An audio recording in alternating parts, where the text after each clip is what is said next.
Google Ads can be one of the best things that you do for your junk removal business, or it can be one of the absolute worst. It just depends on how you set it up. In this video, we're going to go into the common mistakes that marketing agencies and junk removal and dumpster rental companies make when they set up Google Ads. I am Lee Godbold with JRA Digital. We are the marketing agency for $1 million plus junk removal and dumpster rental business owners and those that want to get there. Google Ads is something that we built a great junk removal company ourselves on. We built a $3 million a year business that was launched basically off of Google Ads. And although we do other things and we certainly get a lot of repeat business, if you trace back a lot of it came from Google Ads. And a lot of money was wasted learning things on Google Ads over the years. So there are a bunch of mistakes that can be made when you set up a campaign that can literally cost you hundreds and hundreds of thousands of dollars. And we're going to go into all the things that we've learned over managing all the campaigns that we've managed and the millions and millions and millions of dollars of ad spend that we have managed, so you can avoid a lot of those mistakes. Number one, when you're going to set up a junk removal or dumpster rental Google Ads campaign, do not default to the smart campaign that Google wants you to do. When you go in and you go to set up a Google Ads campaign, it is actually difficult to set up a manual campaign that gives you control, or an advanced level campaign that gives you the control over the things that you need control of, because Google hides it. They want you to do smart campaign. Why does Google want you to do smart campaign? I want everybody to realize that Google made over $350 billion last year. They're very good at extracting money out of business owners. So if they're making a suggestion to you, it's not necessarily because they believe it's going to be what's best for you. It's because they believe it's what's best for them that's going to earn them the most money. Smart campaigns are exactly that. Smart campaigns do not give you the control over keywords. They don't give you the control over bids. They don't give you the control over ad placements that you need to have to make a successful Google Ads campaign. So no smart campaigns is number one. Mistake number two is using broad match keywords without kind of any controls in place. So there is a very advanced level strategy of using broad match keywords for Google Ads campaigns and junk removal and dumpster rental campaigns. We generally do not do it because the amount of money that we have to charge for that service is normally not worth it unless somebody's spending like north of $20,000, $30,000 a month on ads. Then a broad match campaign possibly is going to be effective for them, because otherwise they've probably maxed their budget out. They can't spend anymore. There's not enough demand. Generally, for 99% of junk removal companies out there that are running Google Ads, you don't have that high of a budget. You definitely do not want any broad match keywords that are turned on. Instead, you want to use exact match and phrase match keywords such as junk removal near me or dumpster rental service. And you're going to use the brackets and the quotation marks that you're supposed to use to designate which one of those that you're talking about. Mistake number three, not using negative keywords or using them incorrectly. So, common keywords that you should have as negative keywords is free. And you can even do a broad match free there. So anytime somebody mentions free, your ad's not going to show. Cheap, that means low quality leads if they put in cheap. Government, oftentimes government waste, government city pickup service. City's another one that you'll oftentimes want to include to eliminate those government pickups or those curbside pickups that the municipality puts on for free. Jobs, people looking for employment. That's something we see all the time. So junk removal jobs, if you don't have the negative keyword jobs in, you'll show for that. Well, it could be somebody actually looking to go to work for a junk removal company or a dumpster rental jobs or a dumpster rental company. Occasionally it might be a legitimate searcher, but you're going to wind up spending so much money on ads, it's not going to be worth it. So make sure you add in those negative keywords. Mistake number four, targeting too large of an area. Just because you target a 50-mile radius around your shop does not mean that you should set a 50-mile radius on your Google Ads campaign. You're probably not going to have the budget for it. So instead, focus in that budget, that area, on a much smaller area that is full of target-rich. It's a target-rich environment. It's got high net worth individuals. It's got high income individuals. It's got a lot of homeowners that have a lot of stuff where people move and they need to get rid of that stuff. Those are the areas you want to spend your money in. Max out your budget in those areas. Make sure you got like 80% plus impression share in that smaller area. We could be talking a 3 to 5 mile radius, depending on how dense your area is. And then expand that out as your budget increases. As ads is more as profitable, you'll increase your budget.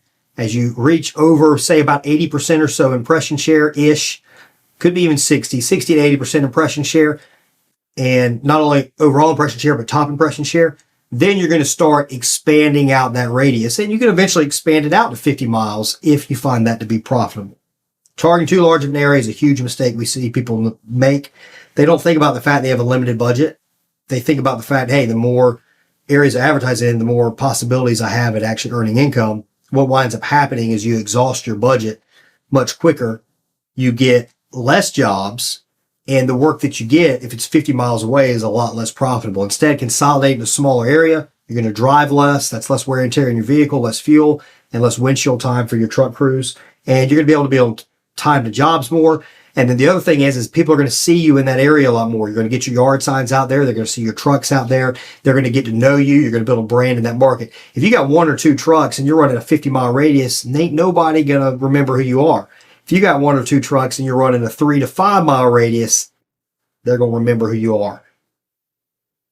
State number 5, location targeting settings. This is a kind of a minor detail, but it can make major difference in your return. Google defaults to what they call people in, regularly in, or interested in your location. That means someone that is a state away from you who searched junk removal in Dallas can see your ad, even if there's no chance they're going to hire you because they're hundreds of miles away. You need to fix this by changing your settings to what Google calls people in or regularly in my location. Get that done. It's going to make a big difference in the success of your campaign. For those of you guys out there using other marketing agencies, there is a high probability they do not have it set to that. That's one when we audit other campaigns, we often see it being done incorrectly. Mistake number 6, leaving search partners and display partners on. This is also something that we see when we audit campaigns. A lot of campaigns, both self-managed and other marketing agencies, will actually have the Google Search Network turned on. Now, that can actually show conversions, but they're very low quality conversions oftentimes. You actually get a lot of times people searching for jobs. I remember a year or two ago, there was an issue where a lot of people were getting phone calls from people speaking Spanish, not wanting junk removal, instead wanting to go to work. And some people were hired off of that, but generally it was not a great return because a lot of money was wasted. And what winds up happening is you use your budget up, so you're no longer showing in the good spots. Plus, the people that called you had no intention of actually buying. There were a lot of people that quit Google Ads because they lost a bunch of money because Search Partners was turned on. So make sure that's turned off. Mistake number 7, they ignore ad scheduling. You don't want to run these ads generally. You don't want to run them 24 hours. Now, if you have, one of those really high budgets, you're very aggressive, you want to show all the time, run 24 hours. We at Junk Doctors do run our ads from time to time, not normally during the winter, but during the busy season, we'll oftentimes run our ads 24 hours because we have what is essentially an unlimited budget for Google Ads. We set our budget up so high that we're never going to hit it. Most times of the year, especially busy season. Again, not necessarily in the winter season, but most times of the year, that's the case. So we'll show 24 hours. If you're not showing or spending but $2,500 or $3,000 a month on Google Ads, then you don't need to be showing 24 hours. You should just be showing during the peak times or during the times that you definitely answer the phone. That way you can make sure you actually get the job booked when somebody calls. What we've typically found, it's good to show from about 6:30 or 7 in the morning to about 8 o'clock at night. But again, if you have a limited budget, you might change that around. You could show just at the peak times in the morning, Or if you're in a very competitive area, you might figure out, hey, a lot of times these competitors are actually exhausting their budgets and they're no longer showing by the time the afternoon comes around. So I'm not going to advertise in the morning. Instead, I'm going to advertise in the afternoon where there's typically less calls. But by doing that, I'm going to show when they're not, and I'm going to spend less money per click and per conversion because there's less competition. More competition drives up the cost, less competition drives it down. So if you have a lower budget, showing in the afternoon can be a good strategy. Mistake number 8, not running a branded campaign. A lot of times people think about, why do I want to show for my business name and pay for a click? If somebody's searching for my business name, they obviously know who I am and they're going to contact me and I don't have to pay for that. What happens is your competitors are going to bid on your name. And oftentimes companies, the customers are not going to realize that the ad they clicked on, they're going to assume is your company. They're going to book with a different business. And we get it all the time with junk doctors. So we get it all the time when they search for Junk King or Got Junk or Junk Luggers or Mick Junk or Junk Patrol or Turbo Haul or any of the other 50 companies around, and they actually wind up booking with us even though they had used somebody else. And I'm sure it happens some in reverse as well. But having a branded campaign will help prevent that. And keep in mind, since you are your company and people are going to click on it almost, 80, 90%, 70% of the time probably. And Google can tell that's you, and Google can tell that your competitor is not you, they're going to pay a lot more for your keyword. You're only going to pay a little bit. You're talking, sometimes pennies or sometimes just a few dollars. Definitely set up a branded campaign. Mistake number 9. This is a big one. Not using click fraud protection. Google has a click fraud prevention system in it, but it's not nearly as robust as it needs to be. And why would it be? Again, guys, they made $350 billion. They know how to extract money from your pockets. And it does not benefit them to not count fraudulent clicks. So what you do is you get something like either PPC Protect or ClickCease, and you set it to only allow a certain number of clicks in a certain period of time. So a lot of times it's good to say, hey, only allow 2 clicks within a 30-day time frame.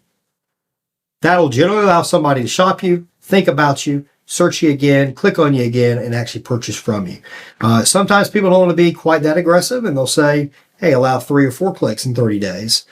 Or some people will be ultra aggressive and say, hey, only allow 1 click within 30 days. Now, a lot of that is budget dependent too. Again, if you're more aggressive with a higher budget, you're going to be more lenient. If you have a lower budget and you want to make sure you're kind of maximizing profitability, there's a pretty good chance that you're going to want to be super aggressive on your banning of IP addresses through this click fraud software. So this is a huge one. Make sure you have click fraud software. ClickCease or PPC Protect are 2 of the common ones. Mistake number 10, not using account level negative keywords. So a lot of times people go through their search terms and they add in negative keywords, but they don't add it to the account level. They just add it to the ad group level or the campaign level. And there are appropriate usages of both. For example, if you're running a dumpster rental and a junk removal campaign, in the junk removal campaign, you're not going to want to show for dumpsters, so that's going to be a negative. In the dumpster rental campaign, you're not going to want to show for junk removal, so that's going to be a negative. You don't want to add either one of those to the account level, otherwise one of those campaigns or both of those campaigns are going to break. So you have to think about what you're doing here. But if there's a particular word you don't want to show for, such as free, such as government, such as scrap metal or pay me, any of those keywords that you're sure you never want to appear for, that you will appear for if you don't add a negative keywords to, those can be account level negatives. Mistake number 11, not updating or not using promotion assets. Promotions, by adding those in, increase the amount of real estate, the amount of space you take up on a web page, and that increases the likelihood somebody's going to click on your ad.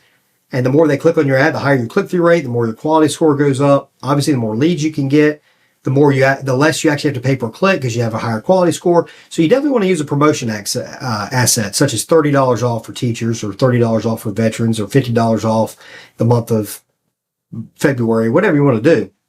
You need to update those regularly. If Google sees a promotion asset that hasn't been updated in a while, it might quit showing it because it's not sure that it's still accurate. So make sure you keep those updated, keep them fresh so they keep showing. Mistake number 12, blindly applying Google's auto recommendations. I go back to it again. If Google's making a suggestion, it's the best for them, not for you. They figured out by you applying the suggestion, they can extract even more money from you. Google exists, the way it's set up, it exists to basically extract the maximum amount of money from you to just allow you barely to keep going.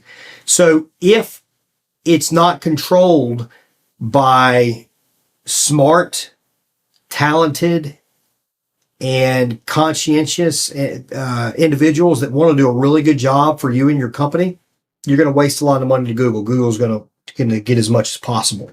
People need to be in there on a regular basis, monitoring it and making adjustments as necessary and adding negative keywords and experimenting with some new ads, changing some bids, changing some target CPAs to get the maximum results.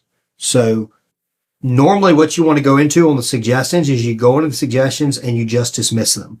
You should dismiss them because even though Google will tell you this isn't the case, dismissing those and keeping that optimization score up to 100%, we've seen actually lower cost per conversions and lower cost per clicks.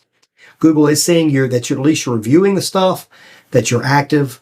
The more active you are, generally the more they're going to reward you with lower cost per clicks. They're going to show you more, which is going to result in better cost per conversions.